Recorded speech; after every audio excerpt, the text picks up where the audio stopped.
Hello OTTians. Today's movie is 100 crores directed by Virat Chakravarthy streaming on Aha in Telugu. ముందుగా plot ఏంటంటే సుందర్లాల్ అనే బడా బిజినెస్ మ్యాన్ తన యంగ్ గర్ల్ ఫ్రెండ్తో ఒక రొమాంటిక్ ఈవినింగ్ స్పెండ్ చేస్తూ ఉండగా సడన్ గా తన ఇంటి మీద ఐటీ రైడ్ జరగబోతుందని కాల్ వస్తుంది. మనవాడు హడావిడిగా దాచిన బ్లాక్ మనీ వేరే ప్లేస్ కి షిఫ్ట్ చేస్తాడు. రైడ్ అయిపోయిన తర్వాత మళ్ళీ చూస్తే ఆ మనీ అక్కడ ఉండదు. ఆ షాక్ తో మన సుందర్లాల్ టపా కట్టేస్తాడు. ఇంతకీ ఆ డబ్బు ఏమైంది, ఎవరు కొట్టేశారు అనేది మూవీ ప్లాట్. ప్లాట్ ఎప్పుడూ లేనిది కొంచెం ఇంట్రెస్టింగ్ గా చెప్పడానికి రీజన్ ఏంటో ఫుల్ రివ్యూ చూస్తే మీకు అర్థమవుతుంది. సో ఇంకా ఓవరాల్ గా మూవీ ఎలా ఉంది అంటే ఏం చెప్పాలి గైస్, నో వర్డ్స్. ఇది ఆహాలో ఇంకో వజ్రం. స్టార్టింగ్ లో ఆ camera angles and intro shots చూసే మామూలుగా బుక్ అవ్వలేదు అనుకున్నా, ఇంకేముంది అనుకున్నదే అయ్యింది. వెంటాడరా వేటాడరా అని ఒక సాంగ్ ఉంటుంది ఈ మూవీలో. అలాగే నన్ను కూడా వెంటాడి వేటాడి కొట్టారు. మినిమం కూడా బాలేదు గైస్. అసలు ఐటీ రైడ్స్ కని వచ్చి మెయిన్ పర్సన్ ని హోల్డ్ చేయకుండా వాడు డబ్బులు దాస్తూ ఉంటే వీళ్ళ పాటికి వీళ్ళు మాకేం సంబంధం అని ఇల్లంతా రౌండ్స్ వేసుకుంటూ ఉంటారు. First 40 minutes mediocre writing, routine scenes and చాలా ఫ్లాట్ నరేషన్ తో ఎక్కడ ఇంట్రెస్ట్ జనరేట్ చేయలేదు.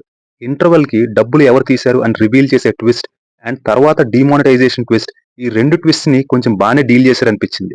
గుడ్, ఇక్కడి నుంచి బాగానే ఉండొచ్చు, కొంచెం బెటర్ ఎక్స్పీరియన్స్ ఉండొచ్చు అని అనుకునే లోపే సడన్ గా రిమైనింగ్ క్యారెక్టర్స్ కి సిక్స్త్ సెన్స్ యాక్టివేట్ అయిపోయినట్టు జస్ట్ కళ్ళు మూసుకుని ఏదో డీప్ గా మెడిటేట్ చేసి ఈడే తీసుకుని ఉంటాడు డబ్బులు అనేలా ఫ్యూజులు వెళ్ళిపోతాయి అందరికి. మరి అది ఎలా జరిగిందో తెలియదు. ఇవన్నీ సరిపోవన్నట్టు ఎన్ఐఏ అంటే నేషనల్ ఇన్వెస్టిగేషన్ ఏజెన్సీని దింపుతారు. వీళ్ళు ఇన్వెస్టిగేషన్ తప్ప అన్నీ చేసినట్టు అనిపిస్తుంది. ఆ బిజినెస్ పర్సన్ కి లింక్ అయిన వాళ్ళని ఫోన్ లో ఏదో క్యాజువల్ గా మీరు తీసారా అని అడుగుతారు. వాళ్ళు లేదు అంటే ఓకే నెక్స్ట్ అని వేరే వాళ్ళకి కాల్ చేస్తారు. నాయక్ మూవీలో ఉన్నట్టు ఎన్ఐఏ అంటే ఇంతేనా, సింపుల్ గానే ఉందే అనేలా ఉంటుంది ఆ investigation. Logical thinking or mystery unravelling లాంటివి ఏం ఉండవు. మరి అదేం ఇన్వెస్టిగేషన్ రాసిన వాళ్ళకే తెలియాలి. ఇంకా క్లైమాక్స్ లో వెహికల్ నుంచి డబ్బులు మార్చే సీన్ అయితే చాలా కామెడీగా ఉంటుంది. పోనీ ఎదర పోలీస్ వెహికల్ ఉంటుంది, ఒక్క యూటర్న్ వేసే లోపు వీళ్ళ ఈజీగా లిఫ్ట్ చేస్తారు, షిఫ్ట్ చేస్తారు, రీప్లేస్ కూడా చేసేస్తారు. ఇంకా నా వ్యధ ఇంతటితో సమాప్తం.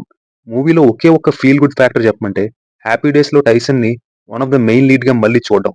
మెకానిక్ క్యారెక్టర్ లో చేశాడు, కానీ ఇక్కడ రగ్గడ్ లుక్ తో బాడీ బిల్డ్ చేసి రియల్ గా టైసన్ లానే అనిపించాడు. బట్ పర్ఫార్మెన్స్ ఇంకా ఇంప్రూవ్ అవ్వాలి. రివ్యూ మొత్తం చూసిన వాళ్ళకి ఈ సజెషన్. 100 కోట్లు డిమానిటైజేషన్ అసలు ఏంటో చూసేద్దాం ఈ నైట్ కి అనుకుని టెంప్ట్ అయ్యారో గుర్తుపెట్టుకోండి, రేపు అసలే భోగి, ఇంకా మీ ఇష్టం. That's it guys. వెళ్లే ముందు ఇచ్చట ఓటీటీ రివ్యూస్ మాత్రమే ఇవ్వబడును. సో అఖిల భారత ఓటీటీ సభ్యులందరూ సబ్స్క్రైబ్ చేసుకోవాల్సిందిగా మనవి. అలాగే ఈ వీక్ రిలీజ్ అయిన ఓటీటీ మూవీస్ కి ఆల్రెడీ రివ్యూస్ ఛానల్లో అప్లోడ్ చేశాను, ఒకసారి చెక్ చేయండి. Signing off, your late back ఓటీటీయన్.